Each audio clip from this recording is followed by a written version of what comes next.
ഇന്ന് നമ്മുടെ ഇന്ത്യയിൽ നിലനിൽക്കുന്ന ഒരു സാമൂഹിക പ്രശ്നമാണ് വിലക്കയറ്റവും അതുമൂലം ഉണ്ടാകുന്ന പണപ്പെരുപ്പവും. എന്താണ് വിലക്കയറ്റം, എന്താണ് പണപ്പെരുപ്പം, ഇതെങ്ങനെ സമൂഹത്തെ ബാധിക്കുന്നു എന്നീ ചോദ്യങ്ങൾക്കുള്ള ഉത്തരവുമായിട്ടാണ് ഇന്ന് നാം ഇവിടെ വന്നിട്ടുള്ളത്. My name is Muhammad Sinan. Welcome to our new video. ആദ്യമായി എന്താണ് വിലക്കയറ്റം? സാധനങ്ങളുടെയും സേവനങ്ങളുടെയും വിലയിൽ അല്ലെങ്കിൽ നിരക്കിൽ ഉണ്ടാകുന്ന വർധനവിനെയാണ് വിലക്കയറ്റം എന്നതുകൊണ്ട് നാം ഉദ്ദേശിക്കുന്നത്. ഇനി നമുക്ക് വിലക്കയറ്റത്തെക്കുറിച്ച് കച്ചവടക്കാർക്കുള്ള അവരുടെ അഭിപ്രായം അവരോട് തന്നെ ചോദിച്ചറിയാം. വിലവർധനവിനെ കുറിച്ച് 10 വർഷത്തിലധികം ഇവിടെ കച്ചവടം ചെയ്യുന്ന ഇദ്ദേഹത്തോടെ നമുക്ക് ചോദിക്കാം. കച്ചവടം എന്ന് പറഞ്ഞിരിക്കുകയാണെങ്കിൽ നമ്മളിപ്പോൾ 10 വർഷത്തിനെ വെച്ച് നോക്കുകയാണെങ്കിൽ ഇപ്പം പൊതുവെ സാധനത്തിനൊക്കെ വില കൂടുതലാണ്. അന്നത്തെ ഇത് വെച്ച് നോക്കുകയാണെങ്കിൽ ഒരുപാട് അതിനേക്കാളും അന്ന് ഉണ്ടായിരുന്നതിനേക്കാളും സാധനങ്ങൾക്കൊക്കെ വില പൊതുവെ കൂടുതലാണ്.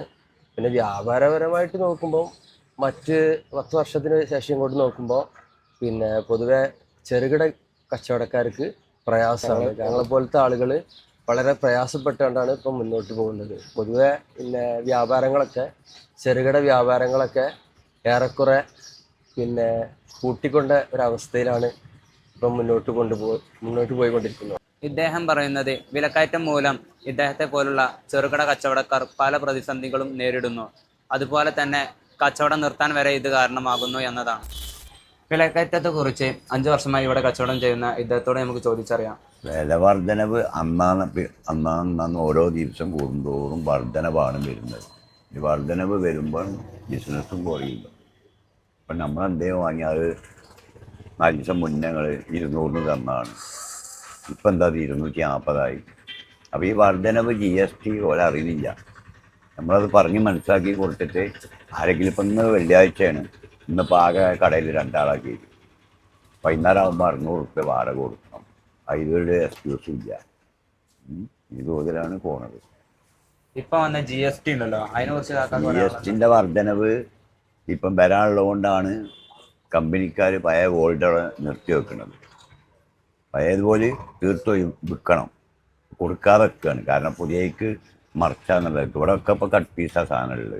ചോദിക്കണതിന് 8 കൊടുത്തിട്ട് കാര്യമില്ലല്ലോ, ഇല്ല, ഇറക്കി തന്നെ കമ്പനി ഇറക്കണം. അപ്പോൾ ഈ വിറ്റ് പോവാത്ത സ്റ്റോക്കില്ല. വിറ്റ് പോകാത്ത സാധനങ്ങളൊക്കെ കടുക്കില്ല. പൊതുവേ മന്ദഗതിയാണ് മൊത്തത്തിൽ. നമ്മളതിൽ നിന്നല്ല, ഓരോ വിഷയത്തിലും. ഒരു സ്വർണ്ണമാകട്ടെ, മീനാകട്ടെ, എന്താകട്ടെ ഒക്കെ വർധനവരല്ലേ പോണത്. ഇദ്ദേഹം പറയുന്നത് നിലവിലുള്ള സ്റ്റോക്ക് വിറ്റ് പോകാത്തത് കൊണ്ട് കമ്പനികൾ പുതിയ സാധനങ്ങൾ ഇറക്കി കൊടുക്കുന്നില്ല, അതുപോലെ തന്നെ പല പ്രശ്നങ്ങളും അവർ ഈ മേഖലയിൽ നേരിടുന്നു എന്നതാണ്. വിലക്കയറ്റത്തെക്കുറിച്ച് ജനങ്ങൾക്കുള്ള അഭിപ്രായം അവരോട് തന്നെ നമുക്ക് ചോദിച്ചറിയാം. വിലക്കയറ്റത്തിനെ കുറിച്ച് പറയാൻ, വില കയറുന്നതുകൊണ്ട് പ്രശ്നമൊന്നുമില്ല. പക്ഷെ നമ്മളെ സാമ്പത്തികം കൂടി അതിന്റെ ഒപ്പം കയറി കഴിഞ്ഞാലേ നമുക്ക് ആ ഒരു എമൗണ്ടിലേക്ക് എത്താൻ പറ്റുള്ളൂ. ഇപ്പോഴത്തെ ഒരു അവസ്ഥയിൽ പല സാധനങ്ങൾക്കും നമ്മളെ നമ്മള് എന്താ സമ്പാദിക്കുന്നതിന്റെ അത്ര അതിനേക്കാളും പോയോ എന്നുള്ളൊരു ഡൗട്ട് ഉണ്ട്. ദാരിദ്ര്യമില്ല. കാരണം എന്താ, വിലക്കയറ്റം ഭയങ്കരമായിട്ടുണ്ട്. ഇതിൽ വരുമാനം ഇല്ലാത്തവന് ജീവിക്കാൻ പറ്റില്ല, അത്രമാത്രം വിലക്കയറ്റമാണ്. അതേ സമയത്ത് ഒരു കൂലിപ്പണിക്കാരന് 1000 രൂപ പണി ഇഷ്ടംപോലെ ഉണ്ട്. പണിക്ക് നമ്മളെ മലയാളികൾ തയ്യാറാകാത്തതുകൊണ്ടാണ് ബംഗാളികളും വടക്കേ ഇന്ത്യയിൽ നിന്ന് വരുന്ന ഹിന്ദിക്കാർ പണിക്ക് വരുന്നത്. ഹിന്ദിക്കാരില്ലെങ്കിൽ എന്താ സ്ഥിതി? വല്ലതും നടക്കുമോ?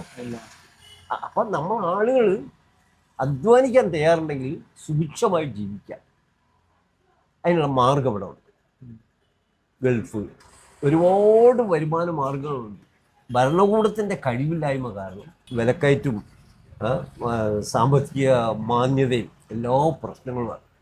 മനസ്സിലായില്ലേ? ഇത് ഈ സ്വർണ്ണ മേഖല എങ്ങനെ ബാധിക്കുന്നുണ്ടെന്ന് പറയാൻ പറ്റുമോ? സ്വർണ്ണ കച്ചവടം ഇല്ലല്ലോ. സ്വർണം വിറ്റ് പോകുന്നില്ല, കാരണം ആൾക്കാർക്ക് വാങ്ങാൻ കഴിയില്ല. 81,000 82,000 മറ്റോ ആണ്. 81,600 രൂപയാണ് ഒരു പവൻ സ്വർണത്തിന്. 10 പവൻ വാങ്ങിക്കണമെങ്കിൽ. ഇത് ആദ്യം ഒരു 10 വർഷം മുമ്പ് സ്വർണത്തിന്റെ വില എത്ര ആവും? 10 വർഷം മുമ്പ് ഒരു 25,000 രൂപ ഉണ്ടാവും. 25,000-30,000 രൂപ ഉണ്ടാവും. ഒരു 10-20 വർഷം മുമ്പ് 5,000 രൂപയായിരുന്നു ഒരു പവൻ സ്വർണത്തിന്. 5,000 രൂപ. ആൾക്കാരെ കൊണ്ട് വാങ്ങാൻ കഴിയില്ല. അപ്പം അങ്ങനെയുള്ള എല്ലാ പ്രശ്നങ്ങളാണ്. പിന്നെ കടകളിലൊക്കെ കച്ചവടമില്ല, എല്ലാം പ്രശ്നങ്ങളാണ്. എന്താണ് പണപ്പെരുപ്പം? ഓരോ വർഷം തോറും നമ്മൾ ഉപയോഗിക്കുന്ന സാധനങ്ങളിലും നമ്മൾ വാങ്ങിക്കുന്ന സാധനത്തിലും ഉണ്ടാകുന്ന വിലയുടെ വർധനവിനെയാണ് പണപ്പെരുപ്പം എന്നതുകൊണ്ട് ഞാൻ ഉദ്ദേശിക്കുന്നത്. മറ്റൊരു വിധത്തിൽ പറഞ്ഞാൽ 26,000 രൂപയുള്ളപ്പോൾ ഒരു പവൻ സ്വർണം വാങ്ങിയെങ്കിൽ 3% പണപ്പെരുപ്പമുള്ളപ്പോൾ അടുത്ത വർഷം 86,000 രൂപ അതിന് നൽകേണ്ടി വരും. പണപ്പെരുപ്പം പണത്തിൻ്റെ മൂല്യം കുറക്കുന്നു. ഇത് സാധനങ്ങളുടെ വാങ്ങൽ ശേഷിയെ കുറക്കുന്നു. അതുപോലെ തന്നെ ജനങ്ങൾ അവരുടെ ജീവിത നിലവാരം നിലനിർത്താൻ കഷ്ടപ്പെടുന്നു. ഇന്ത്യയിലെ പണപ്പെരുപ്പം നിയന്ത്രിക്കുന്നത് റിസർവ് ബാങ്ക് ഓഫ് ഇന്ത്യയാണ്. അപ്പോൾ വിലക്കയറ്റവും പണപ്പെരുപ്പവും എന്താണെന്നും ഇത് എങ്ങനെ സമൂഹത്തെ ബാധിക്കുന്നുവെന്നും ഇന്നത്തെ വീഡിയോ കൊണ്ട് നിങ്ങൾക്ക് മനസ്സിലായി എന്ന് വിശ്വസിക്കുന്നു. ഇസ്മി സിനാൻ സൈനിങ് ഔട്ട്.